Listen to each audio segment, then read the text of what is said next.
अस्सलामुअलैकुम वरहमतुल्लाहि मेरे प्यारे अजीज़ों, अल्लाह ईश्वर गॉड की सलामती आप सभी पर हो।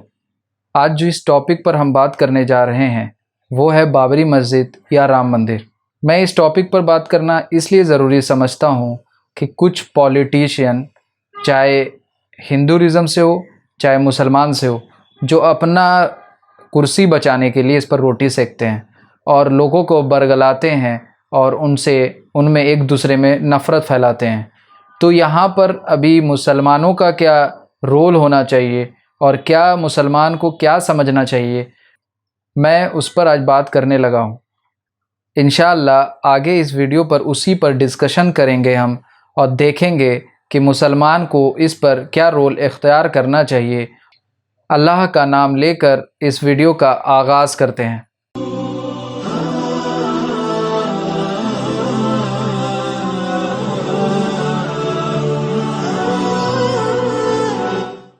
रब्बी शरली सदरी व यस्सिरली अमरी वहलुल उक़दतम मिन लिसानी यफ़क़हू क़ौली।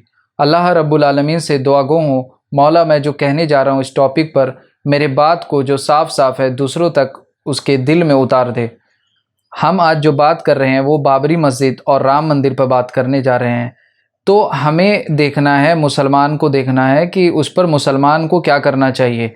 जैसे सुप्रीम कोर्ट का ऑर्डर आ गया और फैसले आ गए कि राम मंदिर और सुन्नी वक्फ बोर्ड को ज़मीन दे दी गई और राम मंदिर को वहाँ पर बनाने का जजमेंट दे दिया गया, जजमेंट आ गया, तो मुसलमान को यहाँ पर ये समझना चाहिए कि वो मस्जिद अभी नहीं रही, अब मस्जिद टूट चुका है, लोगों ने तोड़ दिया।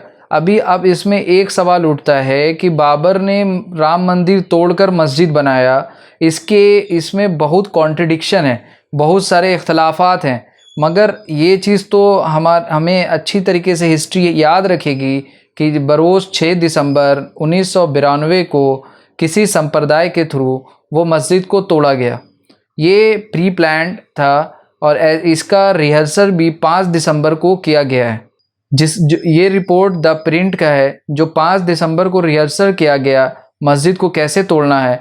तो ये एक टॉपिक है, वो डिबेटेबल टॉपिक है, हमें उस पर बात नहीं करना। हम सुप्रीम कोर्ट के जजमेंट का रिस्पेक्ट करते हैं, उन्होंने जो फ़ैसला दिया है हम उसकी तायीद में हैं। अभी मसला ये है कि हम देखेंगे कि बाबरी मस्जिद हो या राम मंदिर हो, तो उस पर जो इतना बवाल शुरू से चला आ रहा है और हर पॉलिटिशियन उस पर आके अपना रोटी सेकते हैं, तो उस पर हम आम पब्लिक को क्या इसका हर्जाना भरना पड़ा। आपको पता होगा 1989 में बिहार में एक डिस्ट्रिक्ट है भागलपुर, वहाँ राइट हुआ 1989 में, जिसमें 1000 लोग मरे हैं और उसमें 90% मुस्लिम हैं। और ये हमें पता है राइट राम मंदिर के निर्माण के लिए कुछ ईंटा भेजे जा रहे थे, कुछ ब्रिक्स जा रहे थे, तो उस पर कुछ हमला हुआ, इस वजह से राइट वहाँ पर हुआ। और हमें पता है कि किस तरीके से वहाँ पर लोगों को कत्ल किया गया और पब्लिक आपस में लड़ी मरी, सब दोनों पक्ष को नुकसान हुआ। जिसमें एक गांव है चंदेरी, हमें उसका स्टोरी पता है और यूट्यूब पर आपको डॉक्यूमेंट्रीज भी मिल जाएंगे उस पर। तो वहाँ पर किस तरीके से लोगों को तकलीफ़ झेलनी पड़ी और किस तरीके से कितने मासूम इंसानों को कत्ल किया गया। और यही चीज़ 1992 में दिसंबर में, जब 6 दिसंबर को बाबरी मस्जिद तोड़ दी गई, शहीद कर दी गई, तब मुंबई में भी रेड होता है जिसमें 275 हिंदू मारे जाते हैं और 575 मुसलमान का कत्ल किया जाता है। तो अभी हमें समझना, इस तरीके की बात देखने को मिलती है।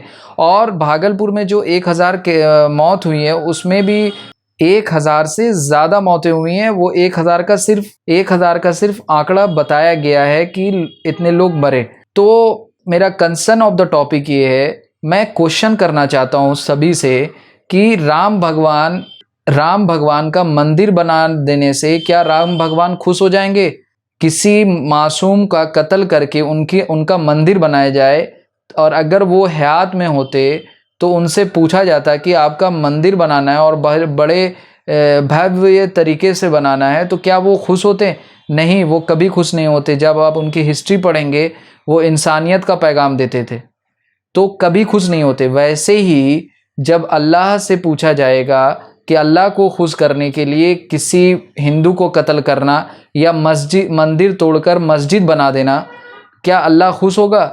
नहीं मेरे भाई, अल्लाह कभी खुश नहीं होगा। ये चीज़ छोटी चीज़ है, मगर हम लोग आस्था तो रखते हैं मगर समझते नहीं। राम का अकॉर्डिंग टू हिंदू के हिसाब से कि अगर मैं आपके हिसाब से नॉन हिंदू हूँ, तो मैं भी राम ही का, अगर आप राम को भगवान मान रहे हैं और सुप्रीम मान रहे हैं, तो मैं भी राम ही का बंदा हूँ। राम ने ही मुझे पैदा किया है। तो जब राम ने, आपके हिसाब से जब राम ने मुझे पैदा किया, जब वो मेरे में भेदभाव नहीं कर रहा है, तो हम मज़हब के नाम पर आपस में भेदभाव करने वाले होते कौन हैं? पहला चीज़। दूसरा चीज़ कि जब अल्लाह अकॉर्डिंग टू मुसलमान के हिसाब से जब सारी मखलूक उस रब्बुल आलमीन की है, तो जब उस सारी मखलूक रब्बुल आलमीन की है, तो कोई भी हिंदू हो या मुसलमान हो, सब अल्लाह का है। किसी हिंदू को तकलीफ़ देने से क्या अल्लाह खुश होगा? कभी नहीं खुश होगा। या मंदिर को तोड़कर मस्जिद बना देने से या मस्जिद को तोड़कर मंदिर बना देने से राम खुश होंगे या अल्लाह खुश होगा? कोई खुश नहीं होगा मेरे भाई। ये रिलीजन को बदनाम करने का एक ज़रिया है और एक पॉलिटिशियन का आपस में लड़ा कर, डिवाइड एंड रूल कर कर वोट हासिल करने का एक ज़रिया है। इसे आम पब्लिक को समझना चाहिए। इसमें जितने भी लोग मरे हैं सब मासूम हैं, सब लोग रोज़ कमाने खाने वाले लोग हैं, मगर श्रद्धा के नाम पर, आस्था के नाम पर लोगों को यूज़ किया जाता है, उनका शोषण किया जाता है। मगर ये बात आम पब्लिक समझती नहीं कि किसी को कत्ल कर देने से, चाहे मुसलमान हो या हिंदू हो, तकलीफ़ नुकसान एक परिवार ही झेलता है। आप जिसे कत्ल कर रहे हैं वो किसी का बेटा है, किसी का पति है, किसी का बाप है, किसी का भाई है, वो लोग झेलते हैं। जब वो चला जाता है तो वो लोग उस चीज़ को झेलते हैं और उस चीज़ को जीते हैं कि किस तरीके से मेरा अजीज़, जो एक घर को पालने वाला है, उसका बाप हो, उसके 5 बच्चे हो या जो भी उनके परिवार में जो भी सदस्य हों, जो भी मेंबर्स हों, उनका जो रहबर था वो चला गया, तो उनका देखरेख करने वाला कौन रहेगा? उनके दिल से पूछिए। जब उनकी दिल की बद्दुआ निकलेगी या दिल का तलब निकलेगा, तो क्या भगवान उसके दिल की तलब की बात को सुनेगा या आपके बात को सुनेगा? ये कॉमन सेंस वाली बात है। इसमें हम लोग आपस में लड़ बढ़ते हैं। ये एक बहुत बड़ा टॉपिक है जिस पर हम बात कर सकते हैं और ये लंबी वीडियो बना सकते हैं, मगर मेरा सिर्फ एक मैसेज देने के लिए मैं ये वीडियो बना रहा हूँ। मैंने सिर्फ थोड़ा सा आपको एक लाइन खींचा है जिससे आपको पता चले कि किस तरीके से आम पब्लिक को लोग यूज़ करते हैं अपने वफाद के लिए, वो कुर्सी पाने के लिए किस तरीके से लोगों को आपस में लड़ाते हैं। तो ये हम सबको समझना चाहिए। आज हम देखते हैं दिल्ली राइट हुआ, उसमें वीडियोस मौजूद हैं जो राइट्स को बढ़ा रहे हैं और वहाँ की पुलिस उस चीज़ को सपोर्ट कर रही है। वीडियोस यूट्यूब पर मौजूद है। जो भी उसमें सस्पेक्ट है उसको कड़ी से कड़ी सजा होनी चाहिए और ये मैसेज जाना चाहिए लोगों में कि जो इस तरीके का काम करता है उसको गवर्नमेंट कोई तरीके से बर्दाश्त नहीं करेगी, उसको सख्त से सख्त सज़ा होगा। मगर ऐसा होता नहीं है, लाजिमन होता नहीं है। भागलपुर के जो मेन कल्प्रिट थे, उनको दोषी थे, उनको बाइज्जत बरी कर दिया जाता है कोर्ट से। बहुत सारे ऐसे केसेस आपको मिलेंगे, उस पर पॉलिटिशियन का हाथ होता है और हमें सब कुछ पता है, फिर भी हम वो काम में उलझ जाते हैं आस्था के नाम पर। और रिलीजन कभी भी, कोई भी, चाहे हिंदुइज़्म हो, चाहे इस्लाम हो, चाहे क्रिश्चियन हो, चाहे जुडाइज़्म हो, चाहे सिखिज़्म हो, कोई भी मज़हब किसी को, मासूम को कत्ल करना नहीं सिखाता। और जो भी इस तरीके का बात कर रहा है वो रिलीजन का बंदा नहीं है, वो शैतान का बंदा है। ये चीज़ हमें समझने की ज़रूरत है। तो अभी मैं इस वीडियो में सिर्फ एक मैसेज डालना चाह रहा हूँ कि अभी राम मंदिर में सुप्रीम कोर्ट का फैसला आ गया, उसे हमें तस्लीम करने की ज़रूरत है। हम मुसलमान हैं, मैं मुसलमान से रूबरू हूँ, मैं किसी गैर मुस्लिम से रूबरू नहीं, मैं मुसलमान से रूबरू हूँ। मैं मुसलमान को ये मैसेज डालना चाहता हूँ कि हम लोगों ने अपने पराये को इतने को खो चुके सिर्फ एक मस्जिद बनाने के लिए। अभी जो मैटर होना था वो हो गया, अभी हमारा उस पर क्या रवैया होना चाहिए, हमारा क्या उस पर रोल होना चाहिए, वो चीज़ हमें गौर व फिक्र करने की ज़रूरत है। वो चीज़ हमें समझने की ज़रूरत है। कोई भी नेता को इस पर काम, या कोई बोलता है कि बाबरी मस्जिद तो हम वहीं बनाएंगे और एट्सेट्रा, जो भी बोलता है उस पर हमें उनको तमाचा मारने की ज़रूरत है और उन्हें बताने की ज़रूरत है कि हम अब आपके बहकावे में आने वाले नहीं, चाहे कोई भी रिलीजन से हो, या बाबरी मस्जिद या राम मंदिर से वो बात करता हो, तो ये हमें समझने की ज़रूरत है। मैंने कितनी सिंपल बात की है। सब अगर अपने रिलीजन के हिसाब से देखें तो राम के भक्त हम भी हैं, राम ने हमें पैदा किया है। और हम अगर मुसलमान के पर्सपेक्टिव से देखें तो अल्लाह ने आपको पैदा किया। जब अल्लाह आप में भेदभाव नहीं करता तो हम कौन होते हैं आपस में भेदभाव करने वाले, वो भी मज़हब के नाम पर। जबकि मज़हब आपस में मोहब्बत, इत्तेहाद और इत्तेफाक सिखाता है, भाईचारा सिखाता है। और हम लोगों ने मज़हब का ऐसा मजाक बना रखा है कि इंसान आज किस मज़हब को फॉलो करे, ये एक क्वेश्चन मार्क बना बैठा हुआ है। तो हमें समझने की ज़रूरत है। जब इल्म लेके बात करेंगे तो मोहब्बत फैलेगी। जब इल्म लेंगे ही नहीं और बहकावे में और किसी के इन्फ्लुएंस में आकर बात करेंगे तो नफ़रत के सिवा कुछ नहीं फैलेगा। हमें फ़र्कना है कि हम किसके पैरोकार हैं, हम शैतान के पैरोकार हैं या हम किसी अच्छे और नेक इंसान के पैरोकार हैं, या अल्लाह रब्बुल आलमीन के हम पैरोकार हैं। इस चीज़ को हमको गौर व फिक्र करने की ज़रूरत है। और हमें ये समझने की भी ज़रूरत है कि अल्लाह ने हमें बनाया है, हमें राम ने बनाया है। अकॉर्डिंग टू हिंदू के मान्यता से हमें अल्लाह की हिफाजत करने की ज़रूरत नहीं है, अल्लाह हमारा हिफाजत करता है। तो ये बात कॉन्सेप्ट दिमाग में बैठा लीजिए।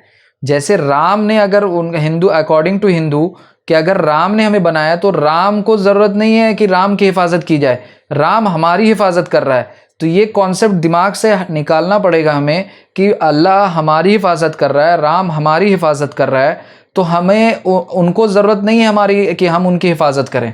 तो ये चीज़ क्लियर कट बात है, इस चीज़ को हमें समझने की ज़रूरत है।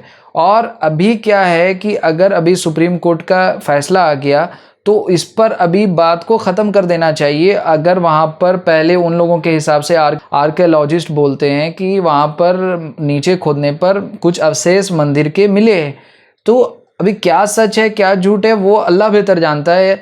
हमें ये चीज़ करना चाहिए कि अब मस्जिद टूट गई, अब मस्जिद शहीद हो गई, तो अब इस पर लड़कर क्या फ़ायदा होगा। अल्लाह के प्यारे हबीब ने हमें इतना अच्छा चीज़ बताया कि इबादत करने के लिए पूरे दुनिया को हमारे लिए खोल दिया है कि हम कहीं पर भी इबादत कर सकते हैं अल्लाह की, पहला चीज़। दूसरा चीज़ कि जो हमारे आसपास मस्जिदें हैं उनको आबाद करने की ज़्यादा ज़रूरत है हम लोगों को। अगर अल्लाह हमारे साथ ऐसा इंसिडेंट हुआ है तो हमें फ़िक्र करना चाहिए और उस चीज़ को सही कर लेना चाहिए और मस्जिद को जाकर नमाज मस्जिद में अदा करना चाहिए, मस्जिदों को आबाद करना चाहिए। मस्जिद की क्वांटिटी बढ़ाने से कोई फ़र्क नहीं पड़ने वाला, मस्जिद में क्वालिटी होनी चाहिए, मस्जिद में आपका जाना होना चाहिए, मस्जिद में जाकर नमाज अदा करना होना चाहिए। इस चीज़ को हमें सुधारने की ज़रूरत है। और अभी जो हो गया उस पर हो गया, उस चीज़ को ख़त्म कर देना और उससे भूल जाने की ज़रूरत है। क्या अल्लाह के रसूल सल्लल्लाहु अलैहि वसल्लम ने हमें नहीं बताया, जब जंग पर भेजते थे तो बोलते थे कि किसी मंदिर चर्च को मत तोड़ना, कोई ऐसी जगह को मत तोड़ना जिस पर लोग आके पूजा और अपनी आस्था से जुड़ा हो। अल्लाह के रसूल मना करते थे, सख्ती से मना करते थे। हमें पता है, हमें ऐसी बातें मिलती हैं। आज हम अपने रहबर से और अपने रहनुमा से एक क्वेश्चन नहीं कर सकते। आपको पता होगा हज़रत उमर फ़ारूक रज़ी अल्लाह ताला अन्हु का दौर, जब माले गनीमत में उनको चादर मिली थी और उनके फटे हुए कपड़े थे, वो इतने डरते थे, अल्लाह का खौफ था उन्हें। हाँ, जब उनके कपड़े इतने पेवन से ज़्यादा हो गए तो उनके बेटा को भी एक चादर अब्दुल्ला इब्ने उमर को भी मिला और उमर फ़ारूक को भी। और उमर फ़ारूक कितने देशों के खलीफा थे, मगर वो पेमन वाला अल्लाह का खौफ खाते थे कि लोगों का हक मैं कहीं नहीं चुरा लूँ। तो जब उन्होंने कपड़ा, उनके बेटा ने देखा कि मेरे वालिद के कपड़े में सबसे ज़्यादा पेवंद है, तो उन्होंने अपना चादर माले गनीमत में जो उन्हें मिला था उनको दे दिया और बोला कपड़ा बनाने के लिए। तो जब वो खुतबा दे रहे थे मस्जिद में तो एक इंसान वहाँ से उठता है और पूछता है कि पहले आपका खुतबा बाद में सुनेंगे, पहले जो आपको सबको माले गनीमत में एक चादर मिली, ये 2 चादर का है, तो ये दूसरे चादर का मुझे पहले ऑडिट दीजिए, बताइए वो दूसरा चादर कहाँ से आया। हज़रत उमर फ़ारूक रज़ी अल्लाह ताला अन्हु ये आवाज़ सुनकर उन्होंने उन पर गुस्साए नहीं, उनको कत्ल नहीं करवा दिया, बल्कि वो रोने लगे और उनके बेटे साहबजादे उठकर उनका जवाब दिया। तो ऐसा माहौल हम इस्लाम ने बनाया था, ऐसा हम लोगों को पता है, सारा हिस्ट्री पता होने के बावजूद भी हम इतने खसारा में हैं और इतने बदगुमानी में गुजार रहे हैं अपनी ज़िंदगी, जिसका हमें ज़रा भी ख्याल नहीं है और हम ज़रा भी सोचते नहीं हैं। तो मेरा कंसर्न यही है कि हमें भी सोचना चाहिए। अभी जो चीज़ हो गया उसे भूल जाने की ज़रूरत है। अभी जो हो रहा है उनका आस्था है, उनका रिस्पेक्ट करना चाहिए। अब जो मैटर चले गए, अभी उस चीज़ आगे हमें कैसे अपने आप को बढ़ाना है, अपने आप को रिप्रेजेंट करना है, उस पर गौर व फिक्र करना है। और हमारे जो रहबर हैं, जो मुसलमान का वोट बैंक के लिए इस चीज़ को बार बार ताज़ा करते रहते हैं, उन्हें समझाने की ज़रूरत है कि अब मुसलमान इससे निकल चुका है। मुसलमान मुस्तकबिल के बारे में सोच रहा है, मुसलमान आगे के बारे में सोच रहा है कि हमें आगे कैसे बढ़ना है, इस चीज़ के बारे में मुसलमान सोच रहा है। ये मैसेज देने की ज़रूरत है। तो हमें छोटी छोटी बात से निकल कर आगे का विज़न जो हमारा है उस पर गौर व फिक्र करना चाहिए। हमें अच्छा बनकर लोगों में मैसेज देने की ज़रूरत है कि हम लोगों की मुसलमान कैसा होता है। तो जब लोगों में मैसेज जाएगा तो इंशाअल्लाह लोग हमसे जुड़ेंगे और इस्लाम को अपनाएंगे। जानता हूँ मेरी बात कड़वी है, लोग कुछ मेरे से सहमत, हाँ जाहिर है आप मेरे से इख्तलाफ करें, मेरा सोच है, आप मेरे सोच से इख्तलाफ कर सकते हैं। यही खूबसूरती है, फ्रीडम ऑफ एक्सप्रेशन की बात है, हर लोग अपनी बात कह सकता है। वही मैं अल्लामा इकबाल ने एक शायर कहा था, मैं वो यहाँ पर पढ़ना चाहूँगा। कहता हूँ वही बात, समझता हूँ जिसे हक, ना अबलाए मस्जिद हूँ ना तहजीब का फर्जंद, अपने भी खफा मुझसे हैं बेगाने भी नाखुश, मैं ज़हरे हलाहल को कभी कह ना सका कंद। तो बात वाज़े है, मैं कहता हूँ वही बात हूँ, समझता हूँ जिसे हक। तो बात है तवील, बहुत लोग हम मेरे बात से ना इत्तेफाक ही रख सकते हैं, बहुत लोग इत्तेफाक रख सकते हैं, तो उनका ये फ्री विल है, वो उनको रखना चाहिए। इख्तलाफ ज़रूरी है कि हर इंसान का सोचने का तरीका अलग होता है। अल्लाह रब्बुल आलमीन ने सबको जो बनाया परफेक्ट बनाया है और सबको अपने सोच और समझ के साथ बनाया है। तो अल्लामा इकबाल का ये शायर है, इसमें बहुत मवाद है कि इंसान को कह सका कंद मीन शुगर होता है, चीनी होता है, मीठी बात। मैं मीठी बात नहीं करता हूँ, मैं वही बात करता हूँ जो समझता हूँ जिसे हक। ऐसी तवील है बातें और मैं अपनी वीडियो को तवील नहीं करना चाहता। तो बात इतनी सी है कि हमें आगे बढ़ने की ज़रूरत है, हमें अपने आगे के विज़न को देखने की ज़रूरत है, हमें अच्छा बनने की ज़रूरत है। कुछ लोगों ने जो किया आज पूरा उनकी नाकामी और कामयाबी वो जाने और उनका काम जाने। हमें अपना देखना है कि हम कितने कामयाब हुए, हमें कैसे लोगों में इस्लाम का प्रचार करना है, हमें कैसे इस्लाम को आगे बढ़ाना है। हमें इस चीज़ पर गौर व फिक्र करना चाहिए और उसका सबसे अच्छा तरीका है कुरान। अल्लाह के रसूल सल्लल्लाहु अलैहि वसल्लम की बेस्ट हिस्ट्री कोई है तो कुरान। हमें कुरान पढ़ना चाहिए और हमें उसे समझना चाहिए और सीखने की कोशिश करना चाहिए और लोगों को कुरान की तालीमात बताने की ज़रूरत है। हमें कुरान दूसरों को सिखाने की ज़रूरत है। जब हम सीखेंगे तो दूसरों को भी सिखाएंगे। और मैं एक बात कहता चलूँ, इस्लाम का ढाल नमाज है। अल्लाह कुरान में जैसा कहता है सूरह बकरा आयत नंबर 45 में, वस्तईनु बिस्सब्रि वस्सलाह। अल्लाह बोलता है वस्तईनु मतलब तुम मदद मांगो, किससे? अल्लाह से। किसके साथ? पहला अल्लाह बोलता है तुमको कोई परेशानी आई है तो सब्र रखो, पहले तुम सब्र करो। अल्लाह ने तलकीन की है, हमें इस चीज की ताकीद की है कि तुम सब्र रखो, पहले सब्र करो, फिर तुम मुझसे मदद मांगो। किससे? नमाज से। नमाज पढ़ो और अल्लाह के सामने रूबरू हो और अपना दर्द अल्लाह रब्बुल आलमीन को कह सुनो। जरूर अल्लाह सुनने वाला और जानने वाला है। यही हमारा रवैया होना चाहिए, यही हमारा तरीका होना चाहिए। अपने दर्द को अल्लाह रब्बुल आलमीन के सामने बयां करना चाहिए और अल्लाह से मदद मांगनी चाहिए। जब अल्लाह से हम मदद मांगेंगे तो अल्लाह रब्बुल आलमीन की ज़रूर मदद आएगी और सही तरीके से